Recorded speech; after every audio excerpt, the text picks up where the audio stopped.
Hello, my name is John Harvey, and I'm going to talk to you over the course of these next few minutes about a model that I've been working with a lot over the last 20 or so years, and the model is really about a very, very simple idea. How do you get more out of less? In other words, how do you achieve that holy grail of all improvement processes to actually get more performance out of the resources you've got, or even diminishing resources, which is the case, of course, for a lot of businesses, a lot of government services, a lot of third sector services as well. How does one do that? So what we're going to do over the next few minutes is just show you a model that I've been using that people have found helpful and useful, and I wanted to share it with whoever wants to watch this video. So let me just turn over a page and give you an idea of how it works. We're going to kick off with the idea that in lots of organisations there is a lot of quick fix going on.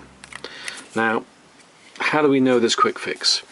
Well, often you hear people talking a lot about, I work blooming hard for this organisation, and yeah, the odd few mistakes happen, but heck, you can't win them all, so near enough is good enough, so all I can do is fix that mistake.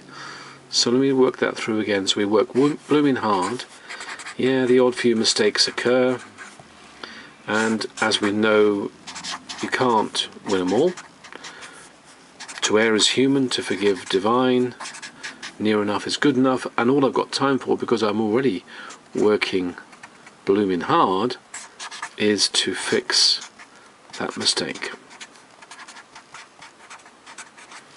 And when I fix that mistake, that's all I've got time for, because I'm then straight back into working blooming hard again. So this cycle of quick fix, or firefighting, or just getting by, is endemic in lots and lots of organisations. Now, there's an alternative way, which is stay fix. And how does that work? Well, stay fix kind of begins with when something goes wrong and says, why? How come? Why does that always happen on Tuesday afternoon? You know, whenever we do that activity, we always get that same sort of problem. So it looks at some of the reasons why the mistakes are happening. So that's what a stay fixer does to begin with. In other words, they're thinking about prevention. They're thinking about how do we go upstream to sort this problem out at the source. Now, clearly, you've still got to fix the mistake, because the mistake's occurred and there's an angry or fed up customer, member of the public, whatever it happens to be. Now, at this point though, when you fix the mistake, you spin out and you seek to fix the system. And by system, I don't mean the IT system, I mean everything that kind of contributed towards these mistakes occurring. Procedures, practices, culture, training, development, the whole kit and caboodle of how the organisation runs. What was it in that system that led to these particular mistakes occurring? In other words, what you're doing here is prevention. You're not just talking about it, you're not just thinking about it, you're not just giving it lip service, you're actually putting it into practice. Now, if this is done well, I would argue we begin to work smarter. We're using more of our creative abilities to find patterns and things so that we can actually work out better ways of doing what we do. I think that's our basic ability that we all have, and that sometimes organisations are very good at squashing.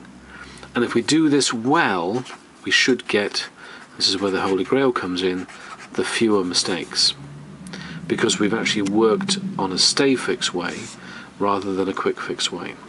Now, there's some economics to how this functions, which is, I think, quite compelling.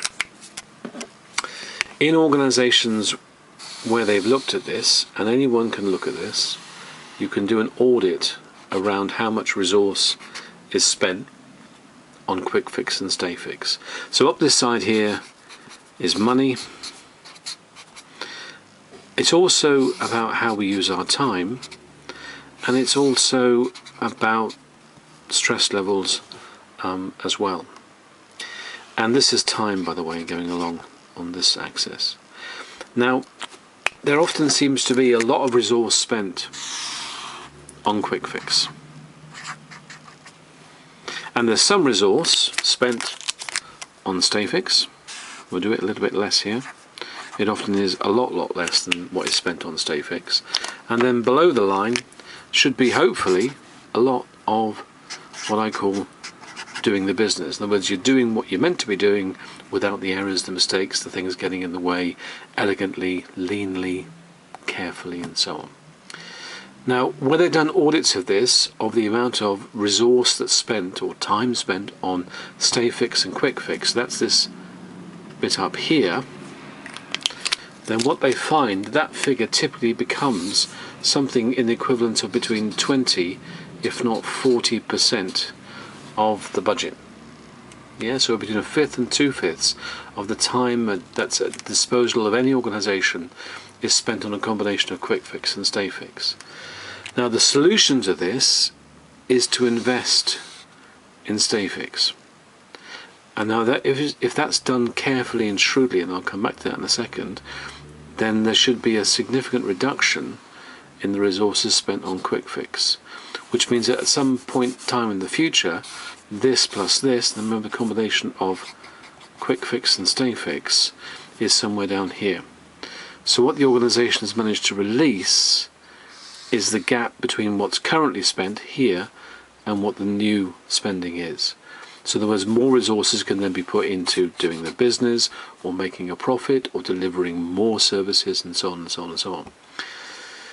That's the economics, and it's a very compelling economics to say stay fix isn't just a nice to do, it's actually a need to do if we're going to have any way of getting to grip with the diminishing resources that we have available to us, be we working in the public services, or we're working in government, or we're working in the third sector, or of course we're working in commercial businesses.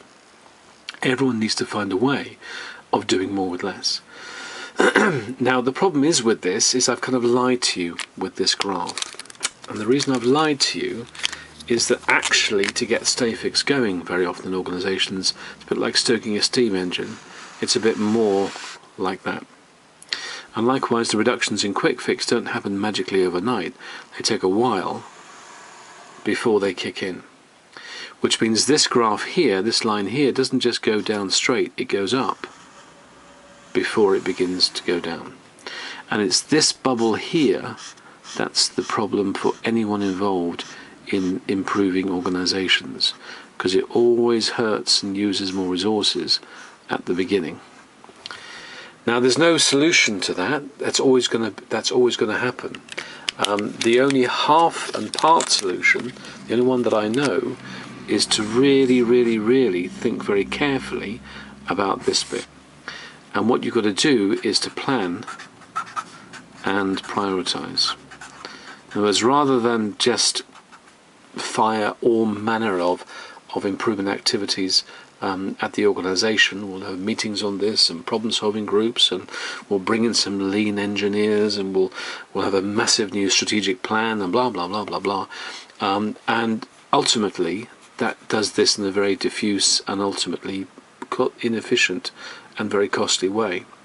My view is the art of good leaders at the head of the organisation, and to do this inclusively with everybody else in the organisation, but their job is to make the judgment as to what are the few places of where to invest stay fix activity. So at least this graph here perhaps maybe goes up in little bunny hops and then eventually comes down, and there are some rewards for investing wisely in the early stay fix activity. So that's the kind of the overall model, but how does this check back to the first one that we looked at? Well, if I can just get back the first sheet somewhere, if I can pull it down. Where's it gone? Oh,